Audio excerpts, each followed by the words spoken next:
Au Seigneur, alors j'ai pu prendre un petit direct pendant que vous étiez là tous ensemble sur Instagram. Si vous n'êtes pas abonné à mon compte Instagram, eh bien vous pouvez le faire. À ma chaîne YouTube, vous pouvez le faire. J'ai même sorti un TikTok il y a quelques mois. Et apparemment, les gens aiment ça. Je me suis dit, il faut aller là où sont les jeunes. Facebook, c'est pour les vieillards. Mais j'y suis quand même. Et aussi sur YouTube, je vois qu'il y a un vrai désir d'entendre la parole de Dieu, et c'est ça qui me bénit le plus avec tous ces réseaux sociaux. C'est que, par exemple, sur ma chaîne YouTube, c'est vraiment des prédications, des messages, même sur la chaîne de notre Église ou encore sur EMCI TV. Je vois cette passion pour la parole et je vous encourage à rester passionné pour la parole de Dieu. Rester passionné, c'est notre fondement, et sans elle, nous ne pouvons réussir. J'aimerais qu'on puisse aller ensemble dans le livre, votre livre préféré, hein, le livre d'Ecclésiaste. Après les Proverbes, vous avez le livre d'Ecclésiaste. Et les Proverbes, c'est après les Psaumes. Au chapitre 11 et au verset 9,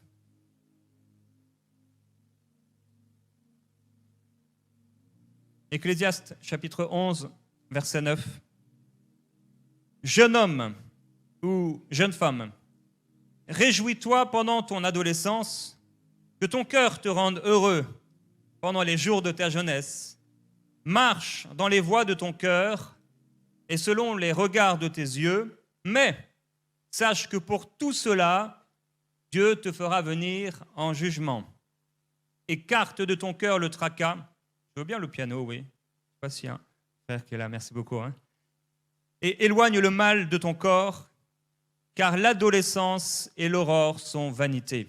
Mais souviens-toi de ton Créateur pendant les jours de ta jeunesse, avant que les jours du malheur viennent et que les années soient proches, dont tu diras, je n'y trouve aucun plaisir. Comme Sarah qui disait, mais aurais-je encore du désir pour mon mari?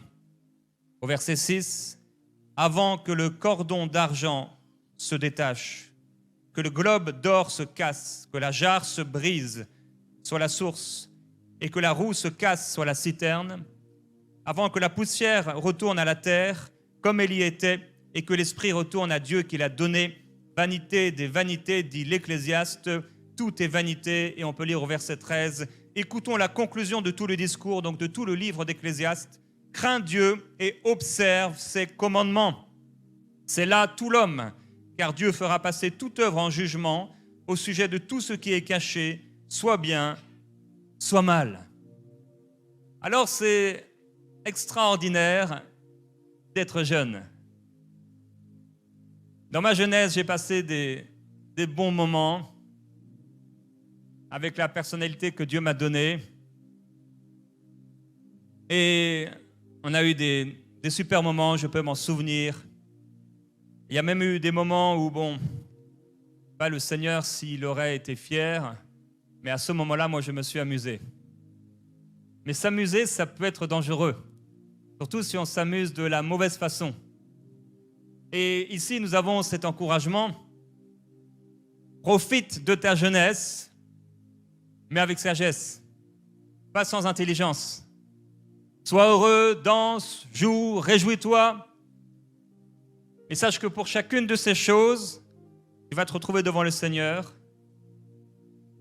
Et chaque chose pour lui est importante. Et c'est pourquoi il est important que nous puissions prendre la décision de le craindre, de lui obéir, de lui plaire, de lui être agréable. Un jour, je priais pour un homme qui était extrêmement malade. Il avait le cancer, un homme d'influence dans les médias, dans la francophonie. J'ai vraiment pris à cœur sa situation et je priais pour lui. Et ses jours étaient comptés. Et un matin, je me réveille et j'ai cet homme encore à cœur. Et je tombe sur ce passage d'Ecclésiaste au hasard, sur ce verset particulier, avant que le cordon d'argent se détache. Et là, je sais dans mon cœur que cet homme a rejoint le Seigneur. Et je pleure et je me dis, mais Seigneur, pourquoi? J'aurais tellement aimé qu'il puisse être encore là. J'aurais tellement aimé que la vision que tu lui avais donnée, il puisse aller jusqu'à la fin. Son épouse a pu reprendre la vision qui était la leur, mais lui a rejoint le Seigneur. Mon frère, ma sœur, à moins que le Seigneur Jésus-Christ vienne nous enlever, à un moment tous, on va mourir. Et peut-être on aurait envie d'entendre ce genre de message quand on est dans une maison de retraite. Mais c'est important que dès qu'on est jeune, on puisse réaliser que la vie sur cette terre, c'est une vapeur. Mon frère, ma sœur, c'est une vapeur. Tu n'as peut-être pas envie de l'entendre, mais ça passe comme ça. Et on entend des fois les personnes plus âgées dire « mais j'ai pas vu la vie passer, j'ai pas vu le temps passer ». Ça passe vite. Mais à vivre, parfois, il y a des longueurs. Et il faut, dès qu'on est jeune, prendre une décision profonde et radicale de marcher avec Dieu, de ne pas faire de compromis, de vivre pour lui. Dieu sera fidèle, il respectera, il tiendra ses engagements à ceux qui aussi respectent l'engagement qu'ils ont pris de marcher avec Dieu et de vivre pour lui. Il y a tellement de tentations, il y a tellement de choses qui pressent et qui veulent, comme le péché, nous envelopper si facilement pour nous faire tomber, nous décourager, nous éloigner de l'Église, nous éloigner des frères, des sœurs, nous éloigner de la prière et de la parole de Dieu. Mais le Seigneur Jésus a dit, j'ai prié pour toi, afin que ta foi ne défaille pas. Et quand tu seras revenu, affermis les frères. Je prie que tu n'aies pas besoin de revenir, mais que tu puisses dès aujourd'hui avoir une vision pour affermir les frères, pour vivre pour le Seigneur. Parce qu'il y a un moment où ton cordon d'argent, mon cordon d'argent va se détacher. Comme un simple collier fin qui se casse quand on le prend. Eh bien, à un moment, il va y avoir une cassure entre la vie sur cette terre et notre réelle vie avec Dieu. J'aimerais te dire que très bientôt, tu vas mourir. Très bientôt, je vais mourir. En un claquement de doigts, en un instant, à un moment, mon cœur arrêtera de battre. À un moment, ton cœur va s'arrêter. Et à ce moment-là, tout ce que tu as fait dans ta vie t'amènera soit dans la présence glorieuse de Dieu, soit dans les tourments de l'enfer. Et ce serait terrible de dire comme cet homme qui dit « mais pourquoi n'ai-je pas écouté la correction de ceux qui me corrigeaient ?» Et se retrouver dans ce lieu de souffrance et de tourment alors qu'on était là à l'église, alors qu'on dansait, alors qu'on chantait, alors même qu'on priait. Je prie que ce ne soit pas votre partage. Et comme l'apôtre pouvait le dire, je crois que vous êtes dans une condition meilleure, favorable pour le salut. Je prie que vous puissiez y rester, y demeurer. Alors, on va mourir très bientôt, mais il faut qu'on reste réveillé. Jérémie a dit dans son livre, « Je ne sais pas parler, car je suis un enfant. » Et à un moment, on est enfant, et à un moment, on ne sait pas parler. On est impressionnable. Il y a des choses qui se passent et on est impressionné. Je me souviens d'avoir rencontré un homme de Dieu au tout début d'enseignement.com, et il nous disait qu'il jeûnait tous les lundis. Et j'étais là et je l'écoutais, mais j'étais impressionné. Waouh! Cet homme réussit à jeûner tous les lundis, toutes les semaines. J'étais impressionné du haut peut-être de mes 21 ans. Sans réaliser que plus tard, j'allais vivre au-delà de l'expérience de cet homme. Il y a des choses qui t'impressionnent aujourd'hui, mais demain ne t'impressionneront plus du tout. C'est peut-être impressionnant pour toi de voir quelqu'un ou faire quelque chose, ou avoir quelque chose, ou posséder quelque chose, mais demain, ça ne te fera absolument plus rien. En quelques jours, je vais recevoir l'iPhone 15 Max Pro, et ça ne me fait mais absolument rien. Mais rien du tout. Et puisqu'on a une offre avec EMCI que j'ai bien gérée il y a quelques années, on les a tous à peu près gratuitement. Mais il y en a, et j'ai vu les vidéos sur les réseaux sociaux, ils courent, ils sont prêts à se frapper, ils étaient prêts à se frapper pour l'avoir le jour de la sortie. Il y a des choses qui t'impressionnent, mais demain ne t'impressionneront plus. Ne sois pas impressionnable. Ne soyez pas impressionnable. Que seul le Seigneur puisse créer cette chose dans votre cœur. Car il est seul digne de gloire et d'honneur. Le Seigneur lui a montré au départ à Jérémie, qui était encore à ce moment-là un enfant, et il faut passer par ce stade, il lui a montré une branche d'amandier. Vous vous souvenez, c'était sa première vision, une branche d'amandier. Quand on lit ça, mais ça nous fait rire un peu, je dis, mais Seigneur, il est appelé, et tu viens de lui dire qu'il est appelé à être un prophète des nations, à détruire, à abattre, et aussi à construire. Et la première vision que tu lui donnes, c'est une branche. Il ne faut pas mépriser les petits commencements. Même si le Seigneur ne t'a montré qu'une branche, c'est pas grave. Reste accroché à cette branche et le Seigneur te montrera autre chose. En fait, il y a des expériences avec Dieu qu'on fait et qu'on doit faire à tout âge. Samuel a fait une expérience, il avait à peine 20 ans. Et là, il a été impacté par la présence de Dieu parce qu'il aimait cette présence. L'apôtre Paul, lui, avait environ 40 ans lorsque le Seigneur s'est saisi de lui. Il a été transformé dans cette expérience et même plus tard, au-delà de ses 40 ans, des expériences ravies dans la présence de Dieu. Mais il y a encore le vieillard, il s'appelle lui-même le vieillard Jean, qui sur l'île de Patmos reçoit une révélation extraordinaire. Il y a des expériences avec Dieu pour toutes les saisons de la vie. Merci à Dieu pour l'expérience que tu as faite hier, mais il y en a une nouvelle pour aujourd'hui. Merci pour l'expérience qu'on fait quand on est enfant. Mais il y a une expérience encore pour toi aujourd'hui. Je me souviens de ma fille. Elle avait environ 6 ans, bon pas sur la photo, mais ça c'est ma fille Eden. Ce jour-là, elle a rayé toute ma Bible que j'ai là. À certaines pages, elle a rayé tout ça. C'était une enfant. Aujourd'hui, elle a 18 ans. 2 jours après ses 18 ans, elle a quitté la maison, pas dans la rébellion, pour aller faire une école biblique. Merci Seigneur.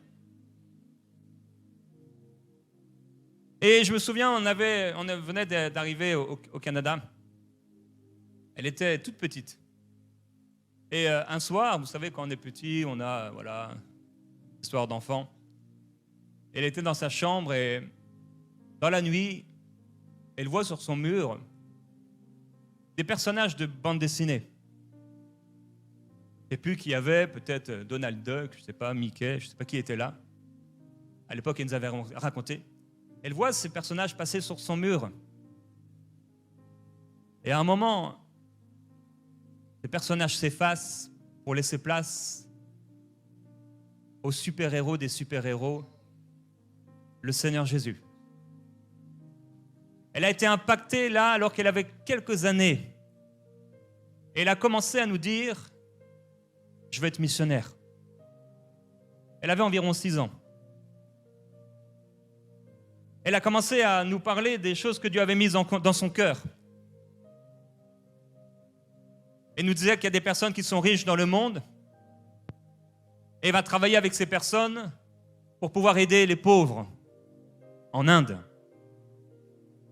Personne ne lui avait parlé. Mais elle a vécu une expérience avec Dieu. Et dans sa chambre le soir, je l'entendais crier « Jésus !» à 6 ans. « Jésus ! Jésus !» Il y a des expériences que tu vis qui marqueront ta vie. Je n'ai connu aucun réveil, ni même dans l'église des Actes des Apôtres, qui a duré chaque jour jusqu'à la fin. Il y a eu une Pentecôte. Ce n'est pas tous les jours par la suite qu'il y a eu 3000 conversions.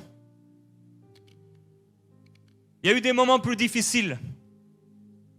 Il y a eu des moments où l'apôtre Paul n'a amené personne au Seigneur Jésus pendant 1 semaine. parce qu'il était au fond de sa prison. La vie, c'est à la fois une vapeur, à la fois c'est long. On n'est pas tous les jours dans les réveils. Et ce qu'il va falloir réussir à faire, c'est de persévérer même quand tu n'as pas l'air d'être éveillé. C'est de persévérer même quand tu ne sens plus rien. C'est de continuer à croire et continuer à t'accrocher à Dieu, même si apparemment il n'y a aucune des promesses que le Seigneur t'a faites que tu vois sous tes yeux. C'est de continuer à aimer le Seigneur et à servir Dieu, même si tu ne vois rien, même si tes amis t'abandonnent, même si tu vois ton meilleur ami ou cette personne que tu aimais tellement abandonner Jésus-Christ, toi reste ferme et attaché à Dieu. Il faut que tu puisses servir le Seigneur avec les années. Aujourd'hui, j'ai 40 ans. Ça fait bizarre. Hier, j'avais 20 ans. Quelques kilomètres de là. On travaillait de toutes nos forces pour sortir ce site enseigne-moi.com. On était des fous, des passionnés, bénévoles à temps plein pour le Seigneur. Dans un sous-sol, à 7 personnes, 1 an de mariage, Annabelle la seule femme. Le rêve. Et on a travaillé sans rien voir. Et tout ce qui nous poussait, c'était l'amour pour Dieu, de répondre à son appel. On n'était même pas en train de, entre guillemets, de compter. Mais on voulait que ce qu'on fait puisse compter pour Dieu. Et le Seigneur a glorifié son nom. Parce que nous avons persévéré. Un jour, j'étais juste avant de partir au Canada. Chez moi, dans un rêve, j'ai vu une lumière de studio. Des lumières de studio sur le plafond. Le rêve s'est arrêté. Je ne savais pas que des années plus tard, j'allais me retrouver dans ce studio quasiment tous les jours de ma vie, à faire des émissions qui impacteraient le monde de manière extraordinaire. Centaines de milliers de personnes qui chaque jour, comme on l'a entendu, prient avec moi. Il ne faut pas mépriser la branche d'amandier. Peut-être que le Seigneur t'a montré quelque chose et ça paraît tellement flou. Tu ne sais pas exactement ce que c'est, mais dans ton cœur, tu sens qu'il y a quelque chose. Tu ne peux pas mettre de mots dessus, tu ne peux peut-être pas le définir, mais tu sais qu'il y a quelque chose que le Seigneur veut faire avec toi. Il y a quelque chose que Dieu veut faire. Et si tu restes attaché à ce petit quelque chose que tu sens à l'intérieur de toi, tu es peut-être un enfant, ou tu es peut-être un jeune, tu es peut-être un adolescent, tu es peut-être un jeune homme, un jeune garçon, tu n'as peut-être pas une bonne estime de toi-même, mais peu importe l'estime que tu as de toi, si tu estimes Dieu et l'appel qu'il a mis en toi, le Seigneur le fera. Il glorifiera son nom dans ta vie, il le fera. Ce que tu ne perçois pas encore, tu ne sais pas encore exactement quelle forme ça a. Le Seigneur va se glorifier dans ta vie. Il le fera. Dans le livre d'Ésaïe, nous lisons « Voici, la jeune fille deviendra enceinte, elle enfantera un fils et elle lui donnera le nom d'Emmanuel. Il mangera de la crème et du miel jusqu'à ce qu'il sache rejeter le mal et choisir le bien. » Si tu es arrivé à un stade dans ta vie où tu sais choisir le bien et tu sais reconnaître le bien du mal, eh bien tu n'es plus un enfant. On n'est plus un enfant quand on commence à savoir faire la différence entre ce qui est bien et ce qui est mal. Ma question c'est, est-ce que tu sais faire la différence entre ce qui est bien et ce qui est mal? En fait, si on est né de nouveau, on sait très bien faire la différence entre ce qui est bien et ce qui est mal. Alors il faut qu'on puisse obéir à ce discernement, ce témoignage intérieur et ne pas se compromettre. Je peux te dire que si tu te compromets, tu le regretteras toujours. Si tu veux aller un peu dans le monde, tu le regretteras. Beaucoup de personnes s'ouvrent à des esprits mauvais parce qu'ils vont trop dans le monde. Ils ont des discussions qu'ils ne devraient pas avoir, ils regardent des vidéos qu'ils ne devraient pas regarder. Et il y a au bout d'un moment, quand la séduction, le désir du péché devient fort, il se passe quelque chose dans le cœur. Il se passe quelque chose dans leur âme qui ouvre une porte aux esprits mauvais. Ils ont ensuite besoin de délivrance. Je prie que tu n'en aies pas besoin parce que tu gardes ton cœur et que tu gardes tes yeux. Ésaïe dira, les adolescents se fatiguent et se lassent et les jeunes hommes trébuchent bel et bien. Mais ceux qui espèrent en l'Éternel renouvellent leur force. Ils prennent leur vol comme les aigles, ils courent et ne se lassent pas, ils marchent et ne se fatiguent pas. L'important, c'est que même si tu te lasses et tu te fatigues, parce qu'il est dit que oui, même les adolescents se fatiguent et se lassent. En effet, les goûts changent, les modes changent. Ce qui était hier à la mode ne l'est plus aujourd'hui. Pourquoi ? Parce qu'on s'est lassé. Il y a des choses qui sont sorties comme ça a fait le buzz et ça a duré 2 semaines. Il y a des modes, des choses qui se vendaient et tout le monde l'avait à l'école, mais au bout d'un mois, plus personne n'en voulait. On se lasse des choses, on se fatigue des choses, même les goûts, les envies changent avec le temps. Et les choses, comme j'ai dit, qui nous faisaient rêver hier et nous faisaient nous exclamer, aujourd'hui, ça ne nous fait absolument plus rien. Les jeunes peuvent regarder des vieilles personnes dans des grosses voitures et peuvent être impressionnés. Un jour, quand j'étais jeune, j'ai réalisé que je regardais les belles voitures. Et au bout d'un moment, j'ai commencé à regarder c'était qui conduisait ces belles voitures. En fait, c'était quasiment que des vieux. J'avais peut-être pas l'âge d'avoir cette voiture-là. Il y a des choses que, si le Seigneur te les donnait aujourd'hui, tu serais une étoile filante. Ce serait pour ta perte. Ne désire pas le monde ni les choses qui sont dans le monde. Mais attache-toi au Seigneur. La cupidité, l'amour de l'argent est la racine de tous les maux. Attention aux messages qui galvanisent en vous le désir de posséder. C'est une idolâtrie. De devenir riche pour vous-même, c'est une idolâtrie. Attention à votre cœur. Et le texte nous dit que même si tu trébuches, ton espoir doit toujours demeurer en Dieu. Parce qu'il y aura un moment, oui, où les jeunes hommes trébuchent. Il y a un moment où la jeune fille trébuche. Elle aime le Seigneur, mais ce jour-là, elle a trébuché. L'important, c'est de te relever. L'important, c'est de craindre Dieu. L'important, c'est d'espérer dans le Seigneur. Parce que si tu espères en Dieu, il renouvellera tes forces. Dans le parcours de la vie, tu t'envoleras avec la force que Dieu te donne. Tu pourras continuer de courir sans te lasser, continuer à marcher sans te fatiguer, parce que le Seigneur est avec toi. Tu dois continuer à poursuivre Dieu, même quand tu sens que tu t'endors. Tu dois continuer à prier, même quand tu sens que tu as perdu le feu. Parce qu'il y a des saisons, il y aura des saisons où tu auras l'impression d'avoir perdu le feu.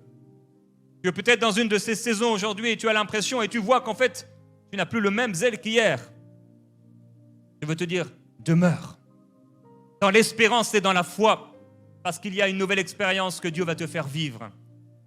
Une expérience glorieuse où sa main sera sur toi avec puissance, parce que tu auras persévéré. Est-ce que tu es sérieux avec Dieu? Est-ce que tu es sérieuse avec Dieu? Est-ce que tu marches vraiment avec Dieu? Tu dois poursuivre, même quand tu galères dans tes études, poursuivre quand tu es incompris, poursuivre quand cette réponse ne vient pas, poursuivre quand tu as l'impression que le ciel est fermé, poursuivre quand il n'y a plus de songes, quand il n'y a plus de vision, quand il n'y a plus de prophétie, quand il n'y a plus d'onction. Tu dois poursuivre et continuer à marcher parce que la vie est longue. Le chemin est long. Il est écrit de Daniel qu'il a résolu dans son cœur de ne pas se souiller par les mets du roi et par le vin dont le roi buvait. Il va supplier le responsable de ne pas le faire boire ceci et de ne pas le faire manger cela, des choses qui à l'époque pouvaient le souiller. Il ne voulait tellement pas être souillé par ces choses. La question c'est, as-tu vraiment résolu de ne pas te souiller? Dans ton cœur, est-ce que vraiment tu as pris la décision de ne plus faire cette chose? Est-ce que tu as pris la décision de ne plus aimer cette chose? Non seulement on doit renoncer à cette chose, mais on doit aussi prendre la décision de ne plus l'aimer. Parce que tu peux renoncer autant de fois que tu veux à cette chose, mais si tu l'aimes encore, demain, tu y retomberas. Tu dois prendre la décision de ne plus aimer cette chose qui te souille. Te dire, c'est vrai, mes yeux aiment cette chose, mais mon cœur le déteste. Parce que Dieu le déteste. Et je n'aime plus cette chose. Et le déclarer, je n'aime plus cette chose. Je ne veux plus de cette chose dans ma vie. Je refuse de me souiller parce que le chemin est long et je veux rester la main dans la main avec mon Dieu. Le problème, c'est que souvent nous jouons avec le péché. Mais je veux te dire, ça vaut le coup d'abandonner ce péché. Ça vaut le coup d'y renoncer. Ça vaut le coup de renoncer à une relation amoureuse qui t'éloigne de Dieu. Ça vaut le coup de renoncer à cette personne que tu aimes. Si le Seigneur te dit d'y renoncer, ça vaut la peine.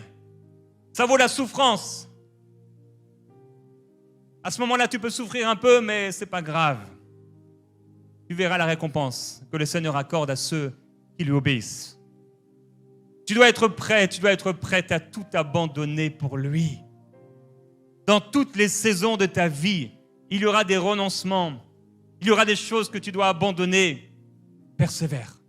Abandonne ces choses, ce n'est pas des amis. Ce n'est pas une alliance, ce n'est pas un ami dans ta vie. Ce n'est pas que quelque chose que le Seigneur veut dans ta vie, c'est un poids. Ça t'écrase, ça t'affecte, ça te fatigue. C'est une charge pour toi. Qu'est-ce que tu fais encore dans cette chose?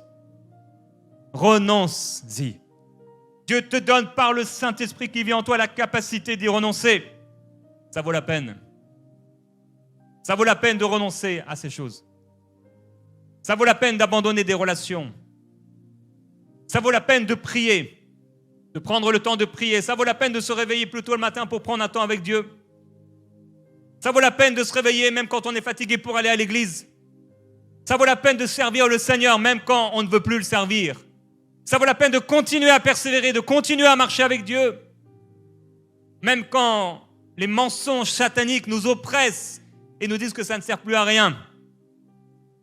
Ça vaut la peine de persévérer. Je prie que tu persévères. Parce que oui, bientôt, tu mourras. Et tu ne veux pas te retrouver face à face avec le Seigneur dans la honte et le regret. Pour cette fille, pour ce garçon, pour un peu d'argent, pour cet objet, pour cette relation sexuelle, avoir à rougir devant le Dieu que tu aimes, devant celui duquel tu vas te retrouver face à face, il n'y a aucun péché qui soit trop fort pour lui dans ta vie. Il n'y a aucun péché que tu ne peux abandonner.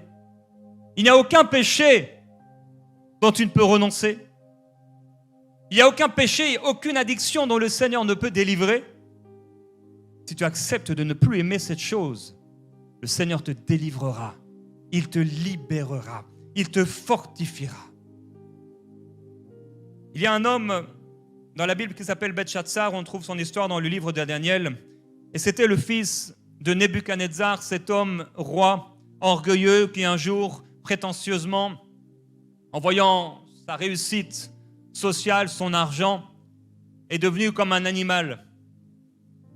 Il a perdu toute crédibilité, tout honneur, et il est devenu comme un animal, perdant toute sa gloire, jusqu'à ce qu'il reconnaisse que le Seigneur est Dieu et le seul digne d'honneur et de gloire. Et son fils Belchatsar, celui qui a repris la suite, il va un jour donner un grand festin. Il se réveille ce matin-là, il va donner un grand festin. Il va faire une grande fête avec 1000 personnes. Ils sont en train de boire le vin et d'amener des vases qui étaient là dans le temple de Dieu. Il commence à louer les dieux d'or et d'argent. Et il ne sait pas que ce jour-là, en se réveillant ce matin-là, c'est son dernier jour. Imaginez-vous la folie de l'homme. La folie de l'homme sans Dieu. On fait la fête, on boit du vin, on est rempli d'orgueil, on se lève comme si on était des héros, comme Aman qui ne savait pas que ce jour-là, la potence qu'il avait fait dresser était pour lui. On ne connaît pas le jour de notre mort. On ne le sait pas. On ne le sait pas. Peu importe le jour de ta mort.